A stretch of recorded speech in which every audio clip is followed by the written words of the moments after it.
go? Where do we go from here, sweet child o' mine? Where do we go when the United States of America's national debt is now, for the first time ever, past 100% of GDP? It is now officially 101% of GDP. And I remember talking about this a while ago regarding Greece and some of those other countries, the pigs, as they call them, the pigs nations, P-I-I-G-S, Portugal, Italy, Ireland, Spain, Greece, etc. And there's kind of a little rule of thumb, if you will, and it kind of goes like this. When any country, no matter how big your economy is, no matter how small your economy is, no matter anything, imports, exports, none of that matters. The one thing that matters is your debt to GDP ratio, or on a percentage basis. So, and this little thing in there is basically, it's kind of like a point of no return, if you will, if you follow me. And that point of no return is usually right around the 100% to GDP ratio. When your country, again, pick any country in the world, any economy in the world, it doesn't matter. When you reach GDP on one hand, right, gross domestic product, versus your debt, and the debt is then 100% or higher of that GDP, you basically have what is known as being past the point of no return. Greece passed out a while ago, and you can clearly see what is happening over in Greece. More bailout, more austerity, more cuts, more this, more that, and none of it matters, none of it changes anything. And just last night, I was going to do a video this morning based off of the news last night. Again, Greece, oh, we got this agreement going, we got it going, this is it, this is the good one, this is the big deal. Greece leaders spent 13.5 hours and they hashed it out, and the euro has just moved 100 pips up. Oh my God, it's fantastic. Went to bed, woke up. Markets didn't like that news too much. The investor class of society, in the next story I read, mainstream news by the way too, Reuters and everything else. Reuters ran the first story, and then later on another story comes out. I don't know if it was from Reuters or AP or wherever it came from, another mainstream site. It looked like that little rally thing was kind of short-lived. It looks like the investors aren't trusting what just happened in Greece. They're not, in other words, they're not falling for it. Now, they're not going to use those words, but that's ultimately what the article said. And then I went to some other sites today, of course, and you can find basically the same story. The investors aren't falling for it this time. It appears the investors aren't falling. So what used to take weeks and months of great hoorah and everything's gonna rally based off of this deal that we've just compounded the debt on top of Greece with more debt, somehow is like good for the markets and everyone, it's gonna fix things, like setting a house on fire and then dousing it with, you know, high-grade jet fuel. Yeah, that'll probably put the fire out, you know. I've used that example before. Fire, you know, you're standing by as the conspiracy theorist bozo, right? You have no authority allowed to speak on any financial matters. You're just a guy in your laundry room, for God's sakes, doing YouTube videos. You're nobody. But you can stand outside as nobody and see a fire truck coming in, except the fire truck doesn't say it has water on board. It says, you know, caution, flammable. Flammable liquids inside. Big old fire symbol, you know. Huh, what's that thing doing here? Kind of looks like a fire truck, but a little bit different. And it's not carrying water, it's carrying, oh, what's that say? High octane jet fuel. Oh, excuse me, sir, what are you guys doing? We're gonna put this fire out. Pardon me? We're gonna put this fire out. You're gonna put a fire out with high-grade jet fuel? Oh, they're gonna put it out. The house is gonna go up as like a tinder box, and then it'll kill itself, it'll implode on top of itself, and then fire will go out. So maybe that particular fireman who is wonky for trying to put something on fire that's put it out with something that's even more flammable, maybe his theory was right after all. The whole house and the whole neighborhood will go up in flames at that point, not just the one house.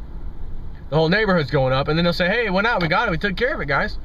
And the austerity measures that you all bozos that used to live in these houses that ran for your lives because we set the whole place on fire, that's your austerity. You're not covered, your insurance has been bankrupt. Have a nice day. That's ultimately, that little analogy there, that's ultimately what this is doing. All these people in Greece are feeling the austerity measures, cutting their pay down 20% and like 30% if you're under 25 years old, down, you know, minimum wage. Yet you're still supposed to pay your bills, pay these credit cards, pay your house payment, your mortgage, right? Yeah, you can still do that. And the government gets less income tax from you by doing that. And part of the austerity measures is that we cut tens of thousands of employees too. Go ahead and do that, Mr. Government. And we forecast a great GDP. By the year 2020, we think we'll have Greece's GDP down from, you know, 160% or whatever the hell it's at right now, down to 120. Oh, by 2020. So you want to go 8 years, as if these people, as if any people in any country are going to go that long with these austerity measures that they'll come to find need more austerity, more austerity, more austerity, more bailouts, more debt. And that GDP just doesn't seem to turn around and meet our forecasted estimates as to when Greece will be out of this. We thought it would be 2020. Now it's looking at 2025, the year 2025. And then actually it's going to look at 2030 because we just can't pull in the revenue anymore. Why? Scratching our heads, why can't we pull in that revenue? Where's this revenue going? I don't know, you're firing everybody and you're lessening everyone's salaries, therefore you're collecting less, massively less income than you forecast. So the bottom line, Greece is going to go down. I've said this for a year now plus, when this first came out into the light, a little over a year actually. And they're just stringing this along. They're stringing this along the same way they strung along the 2008 financial collapse in America. The same way. The thing is with the EU zone and all that in Greece, our banks, our big banks over here in America are heavily invested and have lots of credit default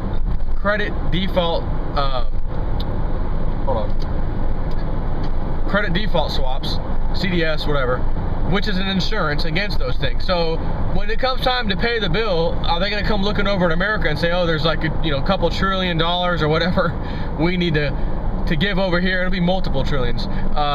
Everyone's filing for their insurance. Again, like the example I gave last night with Pastor Dowell. It'd be like the entire United States gets hit with a hurricane and everyone claim, half the nation or 75% of the nation files an insurance claim. There's not enough insurance companies in the world to cover that. They would all go bankrupt and everyone would be screwed. That's basically what's going to happen. There's not enough money for these credit default swap companies, which are financial institutions, which are the big banks, and they basically sell them to each other as, protection. But as soon as one of these things is needed as the protection, okay, give me the credit default swap, I just lost this bet in Greece or in Europe, whatever, and I need to cash in on this credit default swap, it is a cascading event. Because the person who then pays for that loses out the rear end, their money, now they're in trouble, now they're on the verge of default, so all their creditors are going to look to their credit default swaps or their insurance programs to bail them out of that company. It's out of control. But what's the purpose of this video? Why are you going into Greece and all that? I thought this was about America's 101% GDP. Yes, it is. And Greece is at like 161 or 2% or somewhere in that neighborhood right now. Anyways, so will America. Greece's GDP did not come down, will not come down until they take care of these problems. And you cannot take care of a debt problem by adding more debt. You cannot take care of a fire, putting a fire out, by setting something more on fire. This is so common sense. This is so basic.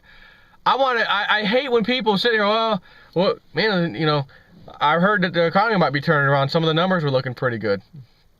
I'm sorry, what numbers were we looking at? I just heard on the news. I don't know specifically. I was just heard they were saying something. Oh, you're aware our debt's 16 trillion. Yeah. Okay. And I really don't need to ask anything else. I mean, that's about it. You're aware our debt is 16 trillion now, right? Yes. Then nothing you hear on the news, nothing nobody's going to tell you or want to tell you or does tell you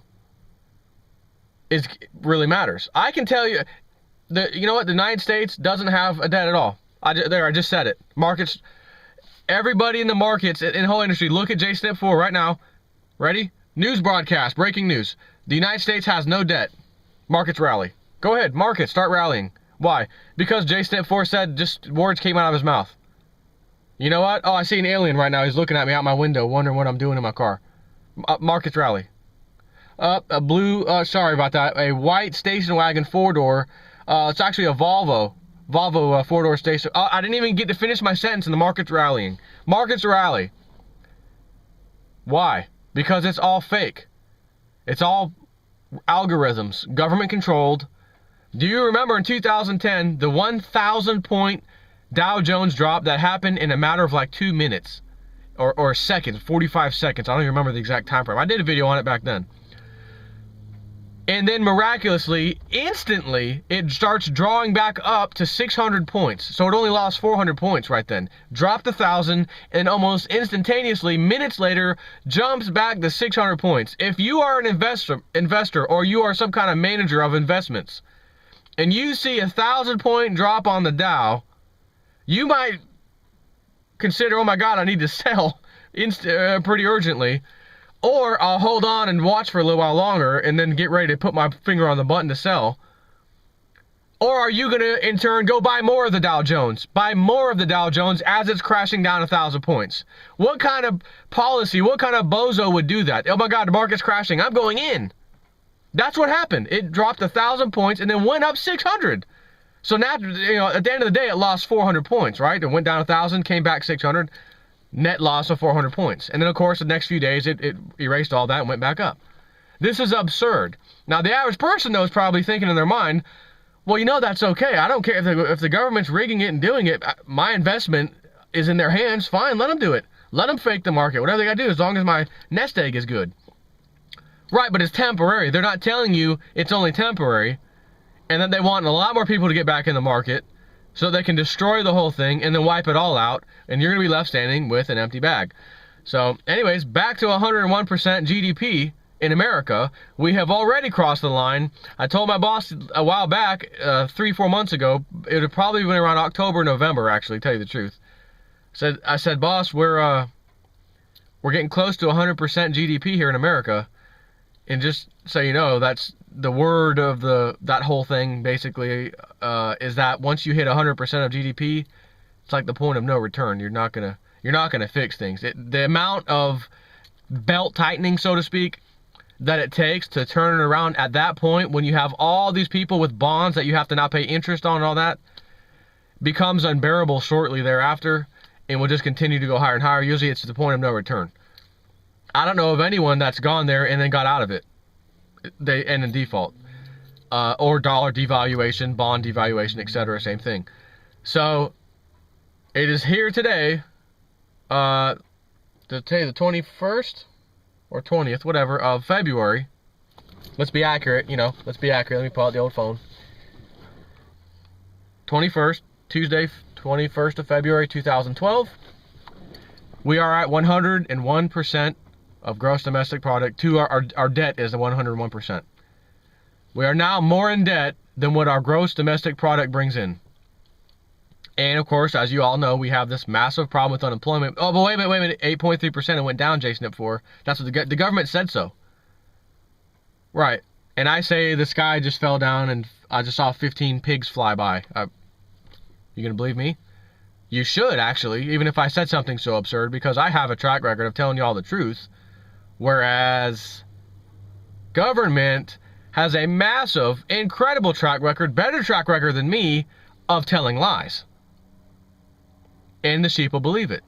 So one party says, well, they deserve what they get because they're not paying attention. But at the other side, you shouldn't have to pay attention to something like politics and economics. You shouldn't have to. You should be able to live your life peacefully, go to work, make your money, pay your bills, and, as a lot of people say, do the right thing in life. Only to find out that something's happening that's prohibiting you from doing the right thing, and you're stressing out, and I can't pay my bills, what's going on? It's my fault, I should have went to school, that's why I'm not making enough money, I should have went to school, I'm going to go back to school now, I'm going to go get a student loan, and then you go and do that, and then you find out, oh my God, now I'm with the rest of these kids who don't have the hands-on experience that all these other people who are massively in line to get the same job, who also have a college degree, and you don't have any of that except the college degree that you just got yourself $50,000, $60,000 in debt on, expecting to go make big bucks, to find out, well, you don't have the experience. So then you're saying, damn it, remember before you were saying, damn it, I need to go get a college education, that's why I'm struggling right now. You're not looking at these other factors, government, central banks, debt, that whole thing that's causing this. You don't even recognize that. You just feel the pressure locally. I'm having trouble paying my bills. I'm having trouble here locally. I'm not pointing the finger at anybody. It's my fault. You know, I just had bad luck and I needed to deal with it. So I'm going to go to school. And then you find out I've listened to all these commercials on TV, go to school, and you see this guy, he went to the school. Now he's a spokesperson for, you know, Phoenix Online or such and such college, whatever. And he's got a great paying job. Now he didn't say how much he's making, but he said he's got a great job. Bought a house and everything. Man, I want that. And then you go and do it. Now you're in debt and you can't get a job. Or you find, oh, I got a job and it paid better than my last job. Well, how much did your last job pay? Oh, this one pays, you know, $2 or $3 an hour more than my last job. Really? But you now have $50,000, $60,000 in debt you got to pay back, right? Yeah. So by the time you pay that off, you didn't go anywhere and you actually went negative. Yeah, actually, yeah, good point. So, bottom line, I end this video by telling you to keep stacking and buying silver. We had a $1 move today in silver. Not a $5, not a $20. Those days are coming. Trust me. But we did have a $1 move in silver. So, I noticed the banks really didn't move. The Dow really didn't move. Interesting to see commodities take off like that. But, anyways, I'm leaving you with that. We've already crossed the point of no return. You could have guaranteed we crossed the point of no return 2 years ago, 1 year ago, before we even got to 100% GDP. Because current, as Joe Salente says, current events form future trends. Current events, government spending out of control, deficit rising out of control, really out of control, less jobs, more unemployment, more shipping jobs overseas, less income tax collected. I read something the other day that said that the income tax collected recently by the government was terrible. Worse than terrible. That's my patented word, by the way. Worse than terrible. How you doing today? Worse than terrible. That means you're in bad shape. So anyways, keep that in mind. When anyone asks you, well, why don't you think there'll be a recovery? We're at $16 trillion in debt. When Obama took office, we were at 9. By the time he leaves office, we might be at 17 or 18 trillion. And by the way, we're at 101, and that's depending on when you talk to this person. If you talk to them in another month now, we might be 103 or 4% past GDP. But right now, currently, we're 101. So, by the way, Bozo, we're at 101, 101% GDP. Our debt is that high compared to GDP, and our GDP is rapidly declining. So not only do you have 101%, but you also, they're going to look at the new numbers, and well, this is what we forecast for 2012, and this is what we forecast for 2013, and here's where our GDP should be, and the debt ratio should be, only to find out a situation like Greece, losing jobs, cutting, everything else. Oh my God, our GDP sucks worse than it has before. So now we got to recalculate this, and oh my God, we thought we were going to be at 104% of GDP to debt ratio, now we're at 110. Just like that. So goes Europe. Goes the USA. Any place with a central bank that has bonds created, and those bonds immediately have interest on them. The interest is never created by the central bank to begin with, so that country is immediately in debt and will not be able to get out of debt as long as the central bank system, known as fractional reserve lending, the whole 9 yards, is implemented and in play, which right now it is. So I'm hoping that this destruction happens this year. And because it's the final year, 99-year charter of the Federal Reserve System, I would love for the Federal Reserve to get destroyed and thrown out, and then something new come and replace it. That would be fantastic. But these people are in control and will drag these things along as they need to. Just like you've seen Greece. Greece should have been done over a year ago. Just like the United States should have defaulted and fixed everything, started from scratch, back in 2008, 2009. They've been able to drag that sucker 2009, 2010, 2011, and now we're entering 2012. So the average person who would listen to someone like me, maybe my boss or whatever, I can't blame them for saying, Joe, man, you've been talking about this, for a few years now. It's still not here, dude, That's right, you're right, but I have the facts and I have the data and the numbers and the GDP and the debt and all that to look at. You have to understand we're going to come slamming into a brick wall here shortly. Shortly could mean this year, next year, 2014. I don't know how long they're going to drag this out. But the bottom line is we know how it ends when they do it. And it's going to be total destruction of the economic system. It may not last that long. They may come up with a new solution, but in that interim period, you're going to see other things like with gold and silver, when everything else is getting destroyed, gold and silver skyrocket to levels you've never heard of. Could it be this year? Yeah, it could. Could blow us all away. New high for gold and silver, 2,500 gold, $60, $70 silver. It could happen, but at the same time, maybe it's next year. Which is why I've been telling you, if you're going to get involved in this and try to save yourself, financially speaking, and you've got to go get your silver, that's what you want. Don't sit here now, Joe, how soon? How soon? Joe, how soon? This is a long-term investment. Long-term isn't 1, 2, 3, 4, even 5 years. And I've only been doing these videos roughly in 2010 on YouTube, technically speaking. Maybe a few in 2009, I don't remember. But I've been telling you, this is for the next several years to come. And those who are patient and do this will be claiming a bountiful reward by doing so. Versus the rest of society is going to have a rude awakening, which is probably going to cause them to revolt, probably going to cause a revolution all over the world, because all the countries are in the same boat we're in. Therefore, the same thing's going to happen everywhere. And by following my advice, you may not have to get involved in that. So the government, if they happen to be looking at my videos, should like what I'm saying right now, because I'm telling you, do this with silver, get your silver so you don't have to get involved in any kind of revolution or fighting with the government or anything else, even protesting. You don't even have to bother. You can sit back and just chill and watch your silver investment go up. And having said that, does that mean that the elite can't crash gold and silver again to scare out the weak hands? Sure, they can, and they have been doing it this whole time. So they can do it again. And then guess what's going to happen? We'll end up going to a new high again. If you want to try to play that market and find the low and sell on the high and all that, go for it. But that's not my investment advice. My investment advice, which I'm not even a financial advisor, but my own personal advice to myself and my family and friends, of course, my opinion, don't play that game and just keep constantly buying silver. Set aside weekly, monthly, whatever it is, and keep buying the silver.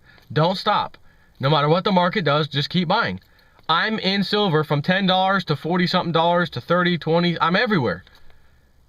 And I keep telling myself, I bought actually 200 silver eagles, by the way, when the price was $10. At one time, that was several years ago, either early 2009 or late 2008, I forget the exact time frame. And I keep telling myself, can I just imagine when silver's $100 an ounce, and it's going to be there, trust me, the premium's probably going to be $10 over spot price, okay? So the $10 premium that I'll get back for selling those coins, so I'll be getting $110 instead of $100, I'm going to sit there and look at this coin and say, I bought you, give it a little kiss, I love you. I bought you for $10. And the premium I just got was $10. And I just reaped in $100 profit. Man, this is fantastic. Now, granted, the world's not going to look too pretty at that time. So that little kiss and happiness of mine will probably be short-lived, because I'm going to be seeing everything else going around me, feeling bad for society, feeling bad that they didn't listen to me, feeling bad that they didn't prepare, because that's the kind of guy I am. But at the same time, talking to my subscribers, hey, you guys did it. You guys listened. I know you're happy right now. So anyways, I got to run. Take care.